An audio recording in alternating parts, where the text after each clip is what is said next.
Welcome to Inside Monster Jam, powered by Lucas Oil, the official Monster Jam podcast. I'm Scott Jordan. My guest this week has made his grand return to Monster Jam after missing nearly all of the 2025 season. So we're going to fire up the Zenny Optical Hotline to go out to Salt Lake City and welcome in Earthshaker driver Alex Bardin. Alex, great to have you here, man. Welcome to Inside Monster Jam.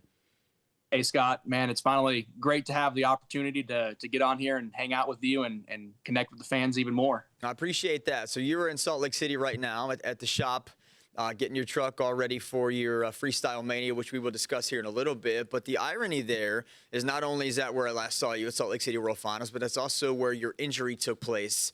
Literally out the gate, week one, first season, backflip. Can you talk us through that injury and what happened and the recovery process for you? You know, the Salt Lake City is the home of Team Throttle Monster. So, you know, we start out our year right there at the Delta Center Arena Championship Series West. And we really wanted, you know, we had 4 chances that week in 4 events to put one of our trucks on top of the pod, holding that overall event championship trophy. With that being our hometown event, we have a lot of, you know, the team has a lot of family and friends that come out, a lot of sponsors. And so the pressure on us drivers and as a team to do well there, it's high. And, you know, Saturday afternoon, the first event, you know, we had a great, you know, passing and racing, lost a close one to Cody Saucier and Dragon in the finals. Skills, I think I finished second or third. So I was actually leading the event going into the second half of the event. And Paul Jensen was there. I talked with Paul and, you know, asked him, you know, if they were okay with me doing a backflip, you know, just, you know, last year I landed 2 of them. So I figured what's one more. And, you know, I got the green light from Paul, green light from Monster Jam to go and, you know, flip. And man, it just didn't work out how I saw in my head. You know, I just really was trying super hard to put that Earthshaker Monster Jam truck on top of the pod, holding that overall event championship trophy for Team Throttle Monster and all the sponsors that we had there. And, you know, it's all right though. You know, it could have been a lot worse. I'm happy that I have a chance to return and get back behind the wheel though. So was it the landing? Was that the initial thing that really, you know, kind of put you behind the 8 ball? Because I you know, we were getting all kinds of varied reports out of Salt Lake City at the time, but I don't exactly know what the injury was. I don't know if you can talk about that and open up about what exactly happened to you and why you were on the shelf for so long. Actually, I haven't told anybody, only but a select handful of people know what I hurt. So since we're on Inside Monster Jam, I've gotten a lot of questions and comments myself, even at Salt Lake City at the World Finals. You know, people were asking me what happened, and I didn't tell them. So I'll come out and say it right here. You know, backflip under rotated, landed on top of the cage, and I broke my collarbone. And so it was just a process of, you know, my body, it was healing, but it wasn't healing at the rate that the orthopedic surgeon thought it would. So, you know, it kind of, as the year progressed, you know, and, you know, we had Corey Rummel, you know, behind the wheel Earthshaker, Carson Williams behind the wheel of Earthshaker. I was set to return to Arena Championship Series West with 4 weeks left on the series. And the doctor said that he would clear me, but the chance of refracture was high. So at that point, I got with Mike Christensen, the, you know, owner of Team Throttle Monster, and just told him, you know, have Carson, you know, finish out the series. As much as I wanted a chance to return to Arena Championship Series West, you know, I was looking in the future, the long term.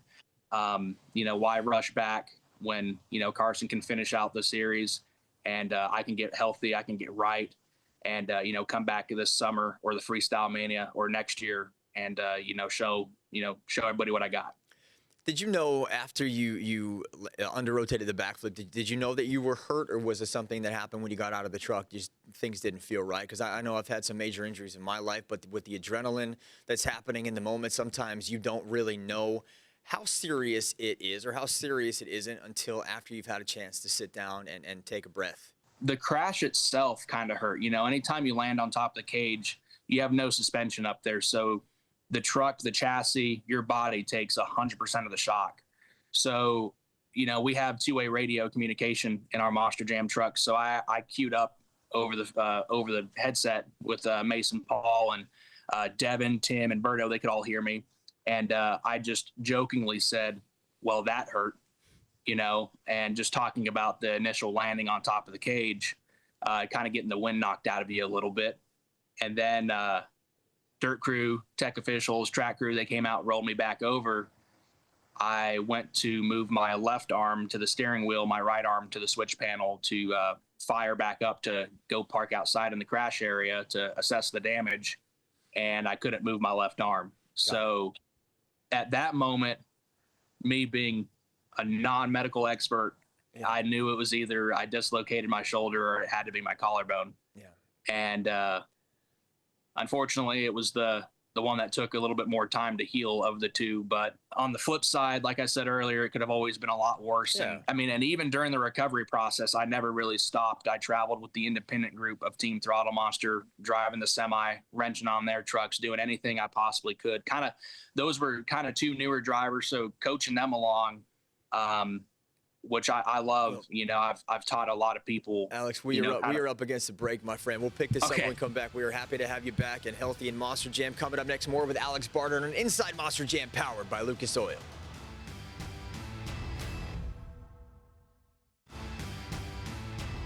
Welcome back to Inside Monster Jam, powered by Lucas Oil. This week, I'm joined by Earthshaker driver Alex Bardin. Alex, before we went to break, you're discussing your time away from the sport, still being involved. So you were able to start coaching some of these younger drivers, which is amazing, kept you involved. But I'm sure you had to be getting the itch at some point to come back through your recovery, right?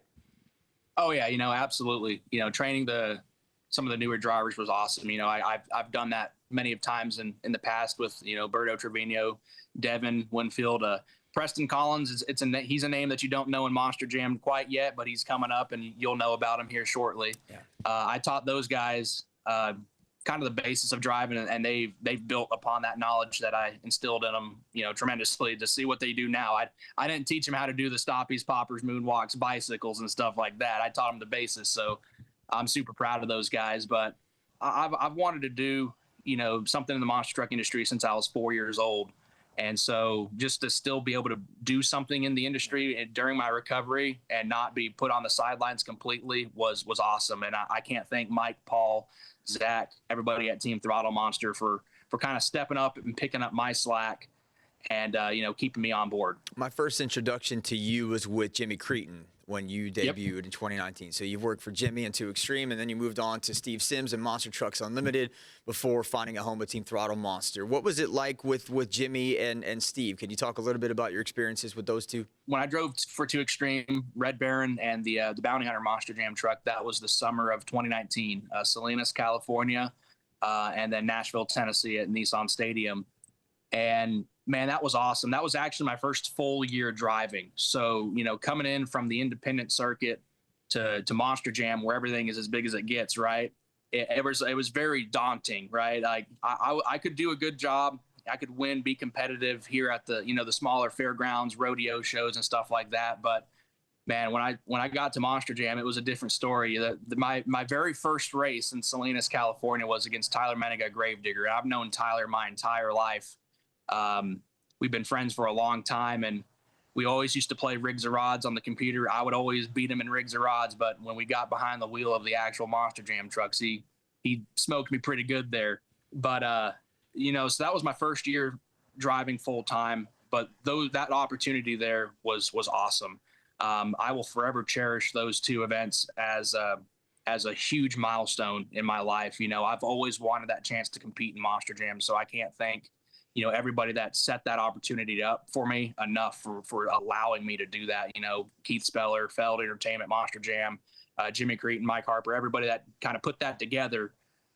Man, that was awesome. And, so moving into last year with the Stone Crusher Monster Jam truck, that was my first full series with Monster Jam. And I always wanted another opportunity. 2019, like I said, my first year driving, everything was so new to me that the skills competition was new.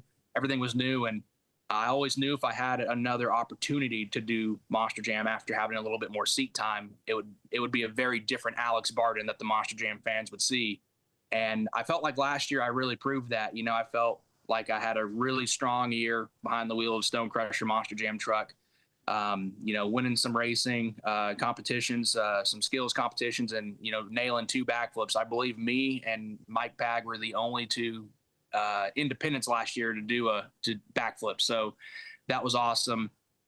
Growing up as a kid, Stone Crusher was one of my favorite Monster Jam trucks. I still firmly believe that in 2013, Steve Sims should have won the World Finals Freestyle Championship. I will always believe that. Yeah. He finished like top 4, I want to say 2 or 3 years in a row.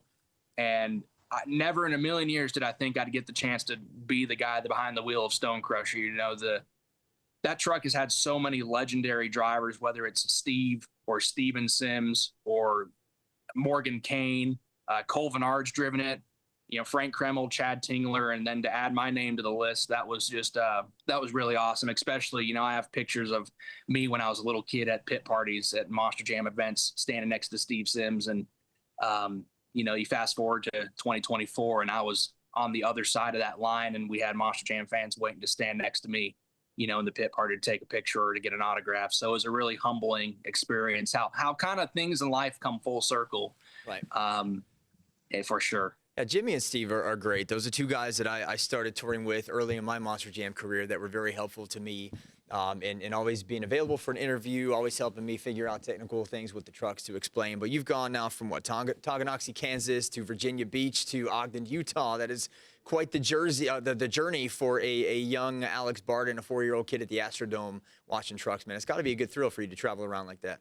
It is. I love every single minute of this, and just with any occupation, with life in general, you have good days and bad days, but with me, I love what I do, so even the bad days, they're good days. And just to have the opportunity to do what I've always wanted to do, to live my dream, and to have the opportunity to compete in Monster Jam, it's really humbling, and it shows that if you have a dream, that's all that you need, and you can achieve whatever you want to do in life. Right, and the best is yet to come for Alex Bardin. Coming up next, I can't believe I'm saying this, we are going to talk about Thunder Chicken and El Oso Loco next on Inside Monster Jam, powered by Lucas Oil.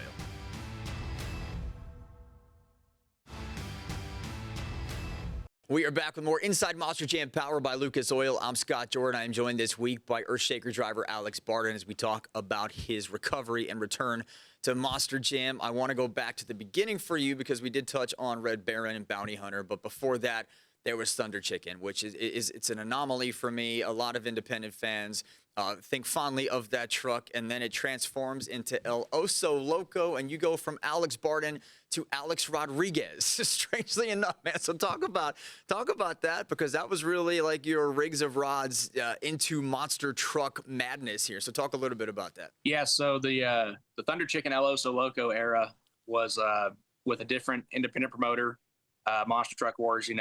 They promoted their own events. They owned the trucks. It was all one big team, basically. And so got the opportunity in 2018 to start driving the Thunder Chicken truck.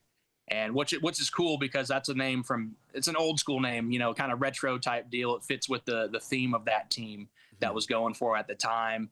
And man, I'll tell you what, the name Thunder Chicken, like, you go to a bunch of these like little fairgrounds, rodeo, buildings, and you're the most popular guy there because the name on the side of the truck is Thunder Chicken, and everybody thinks it's the coolest thing ever. And but no, so that the old school name, that was a really cool name to drive. You fast forward into the El Oso Loco era, which was actually still the same chassis that Thunder Chicken was. Thunder Chicken was kind of shelved for a little bit, the name, and then we came out with a 3D concept El Oso Loco truck, and which means what, Alex? What is El Oso Loco? The crazy bear. The crazy bear. There you go. So, and the whole reason why we had a Hispanic themed truck was we did a lot of shows at a lot of events down in South Texas, and where the Hispanic population makes up a large percentage of the fans that came out to attend the events. So the promoter, we wanted something that could, that whole demographic of that fan base could relate to. And so we came out with the El Oso Loco truck, the Crazy Bear, and it was an instant hit with the fans, with the kids, with everybody. And I guess part of the gimmick, the whole Alex Rodriguez thing, was just it's a Hispanic truck, and you gotta try to have a Hispanic driver type deal, right? And which, okay, I get it, but But I'll tell you they one couldn't that have given you a name other than one of the most famous baseball players of all time. They couldn't have I will given you get with something. you. Actually, funny story about that. I was on a news broadcast, and on their call sheet it said Alex Rodriguez, and the news anchor, thought it was the Yeah. baseball player. So when I walked in, she was incredibly disappointed right from the start. So that was a great thing there. But no, I mean, both of those trucks were awesome. To kind of get started on the independent tour, the independent circuit was sweet. Yeah, when you have a name like Alex Rodriguez and it's written in writing, everybody assumes that you're going to be the Hall of Fame baseball player. I had an experience once. I was up in Legends in Concert in Foxwoods Casino up in New England doing the Justin Timberlake show, and I had the ability or the honor of throwing out the first pitch at the Boston Red Sox AAA team. Well, when they billed it, they didn't bill it as Scott Jordan as Justin Timberlake from Legends in Concert. They billed it as Justin Timberlake throwing out the first pitch. So they were sold out. Fans lined up trying to get in. They bring me in a limo. When they realize I'm not Justin Timberlake, I got booed out of the building, and we had to hightail it out of there. So let's talk about Freestyle Mania, because this is your grand re-entrance back to Monster Jam. You're fully healthy. You got Earthshaker back. Team Throttle Monster, you and Devin Winfield will be riding into Freestyle Mania. So talk about your excitement for that, for those fans out there that aren't familiar with this. It's a new concept. I talked about it at the press conference. Each Monster Jam driver is teamed up with an FMX rider in a new team format, combining for a championship event there. So talk about your excitement for Freestyle Mania and what fans can expect. I'm a racer at heart, but freestyle is my favorite competition that we do at the Monster Jam trucks. And I know that's the fans' favorite too, because I'm still a fan at heart. To be paired with an FMX rider, I'm paired with Dean Pate. He's one of the most aggressive riders in Monster Jam. No matter where he's at, he's always throwing backflips out, backflip heel clickers. And so I'm super fortunate to have, Dean Pate on my team, Team Megalodon. So hopefully we can go out there and swim some circles around these guys and girls, because, this is my return. And on Arena Championship Series West earlier this year, that Arena Series went to a lot of these places, the Sacramento and stuff like that. And I wanted to go there, so missed out on that. But through Freestyle Mania, I'm having another opportunity to come back to some of those California markets that I missed out on earlier this year, and kind of redeem myself a little bit. But man, it's going to be awesome representing Team Megalodon. That's one of my favorite Monster Jam trucks. I know that is one of the most popular Monster Jam trucks. If you look at all the Monster Jam trucks spread across all the series, the only two trucks that are on every series is Gravedigger and Megalodon. And, win, lose, or draw, man, I just want to have fun. Yeah, Todd the Duke just won a racing championship in Megalodon Stars and Stripes. He's stepping away, but you still have that strong girl power team, man. You have Ashley Sanford, Angelina Knock in there, Michaela Telechka. Have the ladies welcomed you with open arms to Team Megalodon yet, or is that something that you're sure is going to happen as soon as you start getting up on the pod? So yeah, Ashley, actually my first Monster Jam event back was Austin, Texas, earlier this year, and Ashley Sanford was there. She was on Arena Series West, so I did half the first weekend with her. And she was excited for me to be behind the wheel of Megalodon. She said, I'm going to rock it.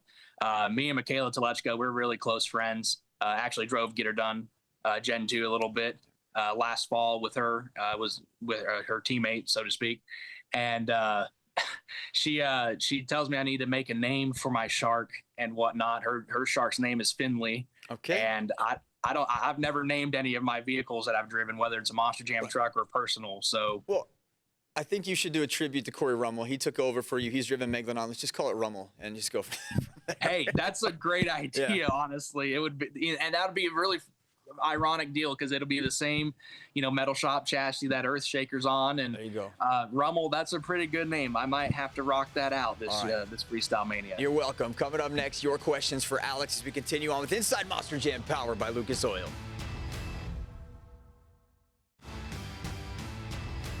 We are back with more Inside Monster Jam, powered by Lucas Oil. I'm Scott Jordan. I'm joined this week by Alex Bardin. We're about to ask some of your questions. If you want to get into the conversation, follow me on Instagram each week, Scott Jordan, MJSX. Get your questions in. Alex, we're going to start with somebody internally, a good friend of mine, Evan Pasoko, one of our incredible AV minds here at Feld Entertainment. He is asking, did being a multi-time IHMJ World Finals champion help you out at all when you transitioned to driving a real truck? So you explained to me off air that that's International Halo Monster Jam champion. So what was that like for you? That was awesome. I'm actually an 8-time Halo Monster Jam champion, so that's sweet. And it really actually did translate very well. We were doing the Stoppies, Moonwalks, Poppers before we were actually doing them in the real Monster Jam trucks. So kind of seeing that come full circle back to where we started, on a video game Xbox was sweet. It definitely has helped me a lot for sure. I think Evans played these games with every driver in Monster Jam at some point in time. Okay. This one is coming from MT World Media. After being out of the seat for most of the early season, what are your goals now that you are back, and how will you go about achieving them heading into 2026? My goals are the same. This year I wanted to get into the LCQ, kind of took myself out of that question. So next year I'd love the opportunity to, either, punch my ticket and get into the main event, or, get the opportunity to compete in the LCQ. But, my biggest goal is just to make sure that I'm having fun, but more importantly, the Monster Jam fans are having fun as well. Monster Trucks Virginia is saying you've attended a lot of World Finals. As a super fan, which World Finals was your personal favorite? Hands down, World Finals 18. I feel like from start to finish, that was the best World Finals event there was. From the front flip to the racing to the freestyle, it was that was truly as big as it gets. I love putting people on the spot here. It's one of my favorite things to do. Monster Truck Sid wants to put you on the spot. He's asking, for all the teams you've worked for, which one was your favorite? I'm assuming it's a what have you done for me lately, and it's Team Throttle Monster, because that's your current employer. Would I be right and accurate in saying that? I love everybody that's given me an opportunity to drive a monster truck or a Monster Jam truck, whether it's on the independent side or, in Monster Jam. I'm just fortunate that people believe in me and my abilities, and they trust me with their equipment. And, these Monster Jam trucks are expensive. So I'm just happy and fortunate that people believe in me and give me the opportunities. So I don't have anything negative to say about anybody. I love everybody that I've ever worked with. All positivity, man. I like that. Long way from Alex Rodriguez now to back to Alex Bardin of Freestyle Mania. Alex, great to have you on. Thank you so much. Fans, please make sure you check Alex out. Freestyle Mania. Any parting words from you? No, I'm just excited to get back behind the wheel, and hopefully, I can see everybody next year on 2026. I don't know what series I'll be on, but I promise I'll be there. I hope to see you guys at a Monster Jam event soon. Love that. He's Alex Bardin. You can see him Freestyle Mania. I'm Scott Jordan. You can see me right here next week with Kurt Kramer and Ramdemption on Inside Monster Jam, powered by Lucas Oil.